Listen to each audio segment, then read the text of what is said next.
Assalamualaikum warahmatullahi wabarakatuh. Jumpa lagi di akun Guru Les. Hai sobat edukasi, bagaimana kabar kalian? Masih semangat belajarnya kah? Kali ini kita akan belajar tentang mata pelajaran Bahasa Indonesia, materi membaca non-sastra. Subjudul makna kata atau istilah, antonim dan sinonim. Kata merupakan penyusun sebuah teks. Sebuah kata ataupun gabungan kata dapat membentuk istilah yang mengungkapkan konsep, proses, keadaan, atau sifat khas dalam bidang tertentu. Istilah terbagi menjadi dua, yaitu istilah umum yang digunakan oleh masyarakat luas dan istilah khusus yang digunakan secara terbatas dalam bidang tertentu. Kita perlu mengetahui makna kata atau istilah agar dapat memahami isi teks. Kita dapat menggunakan Kamus Besar Bahasa Indonesia atau KBBI untuk mencari makna kata atau istilah dalam bahasa Indonesia. Sebuah kata dapat memiliki antonim dan sinonim. Antonim adalah kata yang berlawanan makna dengan kata lain, sedangkan sinonim adalah kata yang memiliki persamaan makna dengan kata lain. Contohnya, kata abadi adalah antonim dari sementara dan sinonim dari kekal. Kita lanjut untuk subjudul yang kedua, yaitu pemahaman bacaan. Kita dapat membaca teks laporan, pidato, dan jenis teks yang lain untuk memperoleh informasi.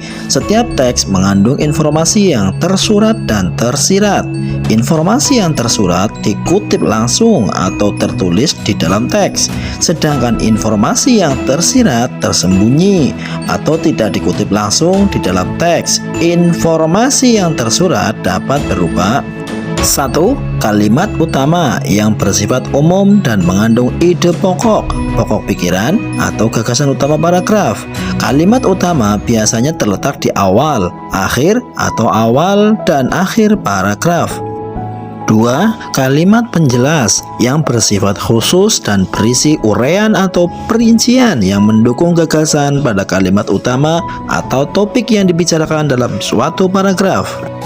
3. Ide pokok yang terkandung dalam kalimat utama dan merupakan inti yang dibahas dalam suatu paragraf.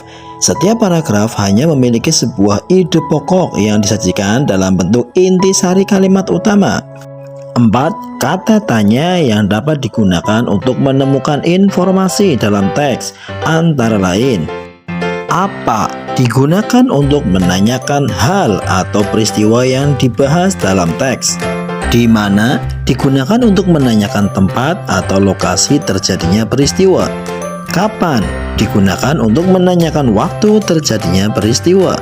Siapa digunakan untuk menanyakan orang atau pelaku yang terlibat atau dibahas dalam teks. Mengapa digunakan untuk menanyakan penyebab atau alasan terjadinya suatu peristiwa. Dan bagaimana digunakan untuk menanyakan keadaan, cara, atau proses terjadinya peristiwa. Sementara itu, informasi yang tersirat dapat berupa: 1. Simpulan, yaitu hasil akhir yang diperoleh setelah membaca keseluruhan isi teks. 2. Topik, yaitu pokok permasalahan atau inti yang dibahas dalam keseluruhan isi teks. Subjudul yang berikutnya, jenis-jenis paragraf. Ada 5 jenis paragraf berdasarkan isinya, yaitu paragraf narasi, eksposisi, deskripsi, persuasi, dan argumentasi. Narasi adalah cerita tentang suatu hal yang menghadirkan tokoh, urutan peristiwa, dan suasana tertentu. Eksposisi adalah uraian tentang suatu hal yang disajikan sesuai dengan fakta, tetapi tidak bersifat memengaruhi. Deskripsi adalah penggambaran suatu objek dengan melibatkan panca indera yang ditulis secara jelas dan mendetail.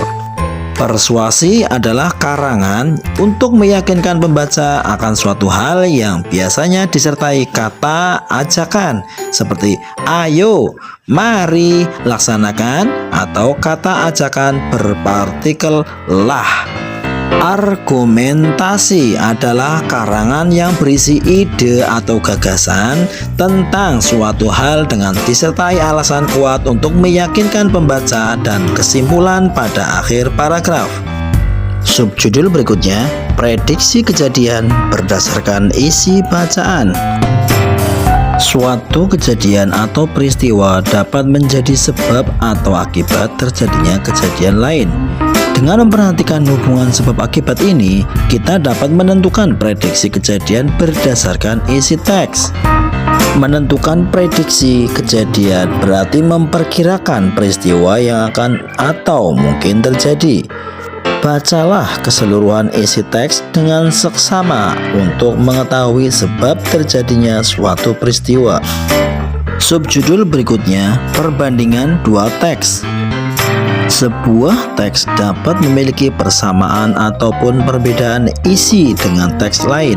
Kita dapat membandingkan persamaan dan perbedaan isi antara dua teks atau lebih.